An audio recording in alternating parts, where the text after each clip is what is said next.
श्री राधे श्री राधे श्री राधे।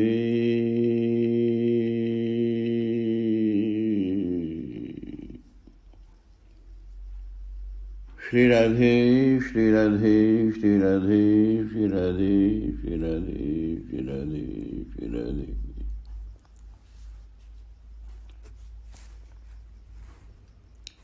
गीता तत्व विमर्श। अर्जुन विषाद। सारे कशमकश संघर्ष और विवाद की भूमि है कुरुक्षेत्र। कुरुक्षेत्र में केवल कृति को महत्व प्राप्त है, कर्ता खो गया है। कर्ता प्रमुख होना चाहिए था। कृति तो भौतिक है, सीमा में बंधी हुई। कर्ता असीम है, परंतु धृतराष्ट्र की जिज्ञासा कर्ता नहीं है। कर्ता में उसकी कोई अभिरुचि नहीं। वह कृति अर्थात निर्मिति में सिमट गया है।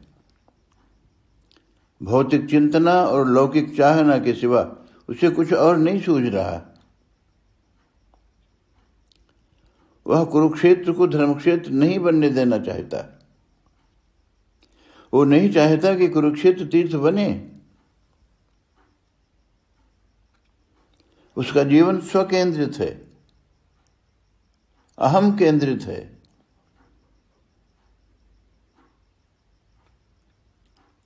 उसका सोच केवल मैं और मम में सीमित है।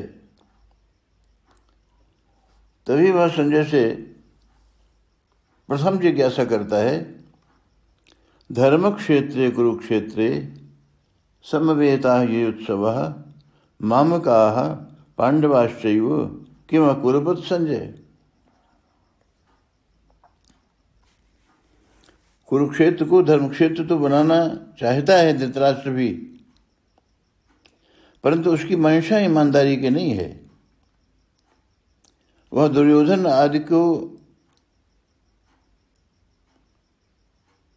अपने दुर्योधन आदि पुत्रों की तरह डबल फेस वाला है। धर्म और नैतिकता का केवल मुखौटा है और आचरण पूर्णतः अधार्मिक है।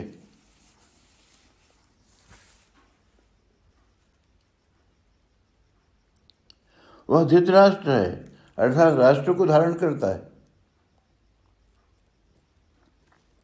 सत्ता और संपत्ति उसके प्राण हैं। उपलब्धियां चाहे कितनी बड़ी क्यों न हो, उसकी सीमा है।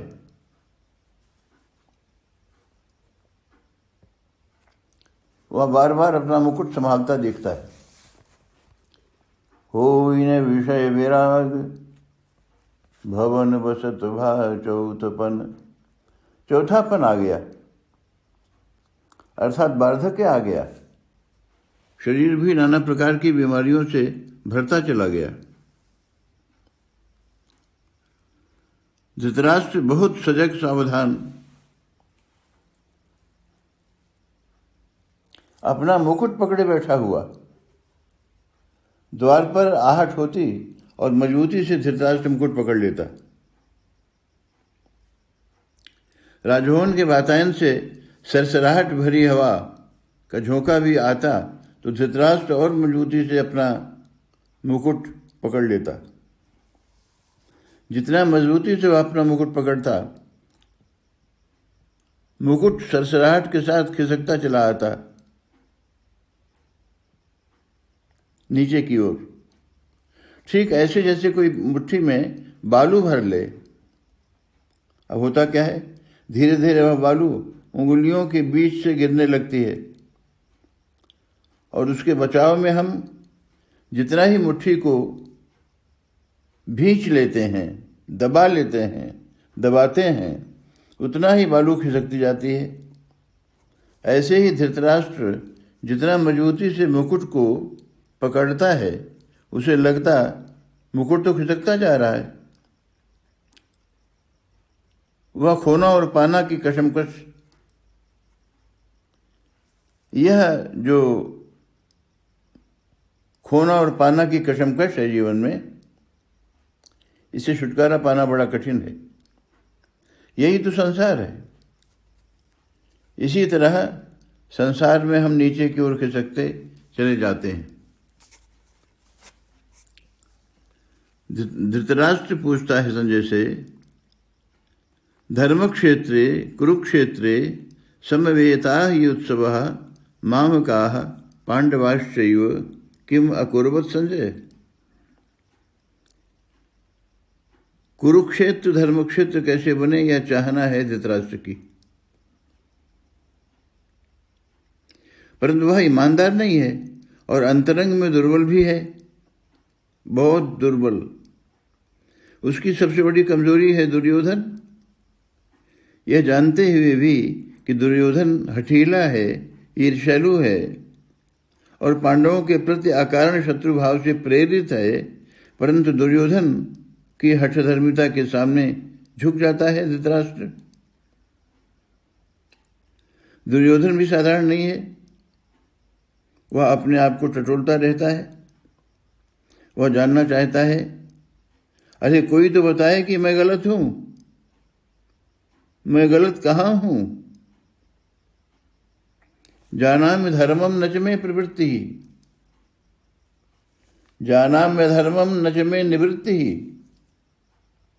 केनापि दैवेन हृदय स्थितेन यथा नियुक्तोस्मि तथा करोमि।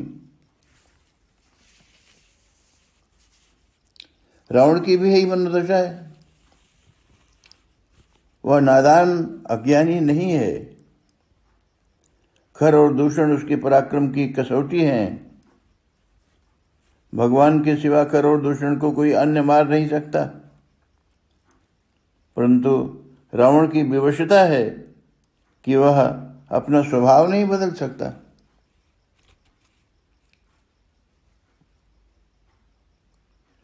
रावण तमोगुणी है। भक्ति भाव तो कर नहीं सकता। उसका प्रेम वासना के दबाव में टूक टूक हो चुका है। न विनम्रता है स्वभाव में, न ही संवेदना और समर्पण। सनकादि ऋषि कुमारों की प्रेरणा से रावण ने राम के साथ शत्रुता ठान ली और इसका अंत हुआ महाविनाश। इसी तरह दुर्योधन ही कौरवों के महाविनाश का कारण बना। धृतराष्ट्र की भेद बुद्धि, मैं मेरा और तू तेरा पर टिकी रहती है। उसकी जीवन शैली स्वार्थांध मनोभाव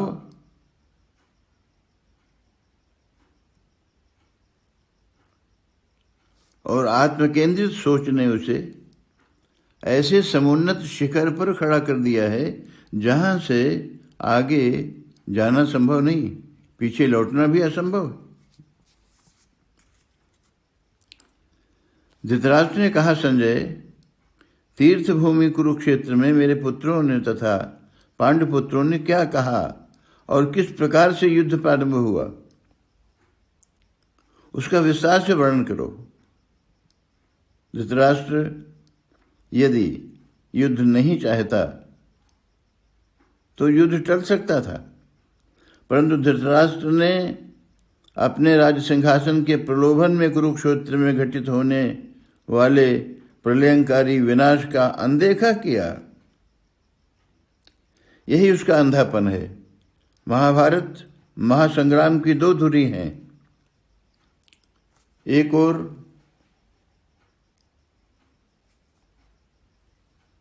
स्वयं धृतराष्ट्र है तो दूसरी ओर महारथी भीम, दूसरी ओर महारथी योद्धा अर्जुन संयोग से ये दोनों ही अंधे हैं। एक ओर है अंधा धृतराष्ट्र, तो दूसरी ओर अंधा है अर्जुन।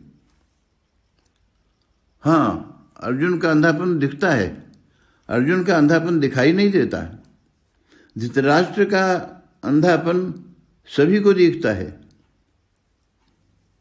इसीलिए धृतराष्ट्र विकलांगों की श्रेणी में आता है। अर्जुन का अंधापन दिखाई नहीं देता,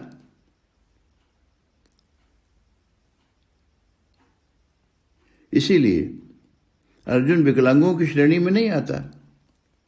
परंतु अर्जुन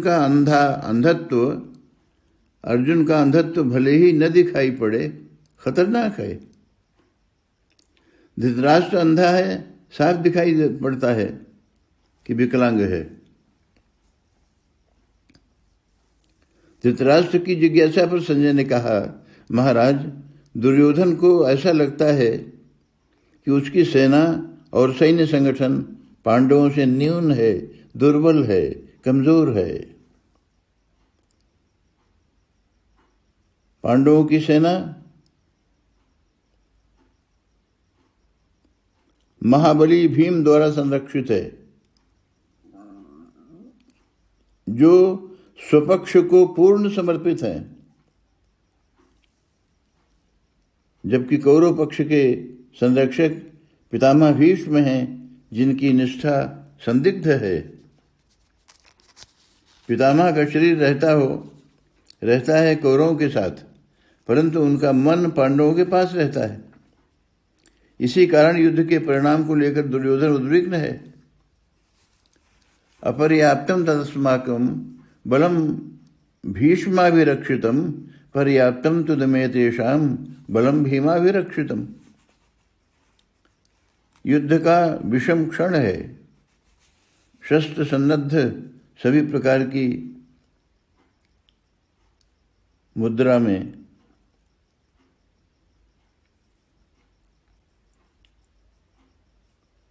सैन्य उत्साहवर्धक वाद्य बज रहे हैं, शंखनाद हो रहा है। दोनों पक्षों की सहमति से निर्णीत श्री कृष्ण के पांचजन्य शंख के उद्घोष की प्रतीक्षा है। श्री कृष्ण ने भी पांचजन्य शंख को संभाल लिया है। इसी बीच अर्जुन ने श्री कृष्ण को प्रेरित किया और अपना रथ दोनों सेनाओं के बीच स्थापित करने को कहा। अर्जुन देखना चाहते हैं कि वे कौन और कैसे हैं जो अपना घर संसार छोड़कर जीवन की चिंता किए बिना कुरुक्षेत्र में लड़ने और मरने को व्याकुल हैं। सेनयोरुभयोर मध्ये रथम स्थापे मेच्युत यावदेतान् निरीक्षेऽहं योद्धुकामान् अवस्थितान् कैर्मया सह योद्धव्यम् अस्मिन् रण समुद्र में। जैसी प्रेरणा थी अर्जुन की, श्री कृष्ण ने वैसा ही किया।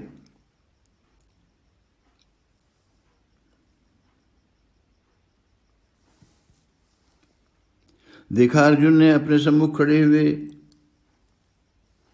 पितामह, मातामह, पुत्र, पौत्र, बंधु बांधव, ससुर सुहृद। अर्जुन तो स्तब्ध हो गए, नेत्र सजल हो आए, शरीर शिथिल हो गया। शुष्क कंठ और कंपमान शरीर। अर्जुन को समझ नहीं आता कि ऐसा क्यों है,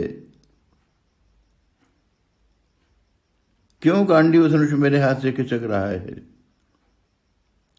अपने को संभालना संभव नहीं हो पा रहा। ऐसा कहते कहते अर्जुन चकरा उठे, किसी तरह संभाला अपने आप को। चीत्कार स्वर में बोले,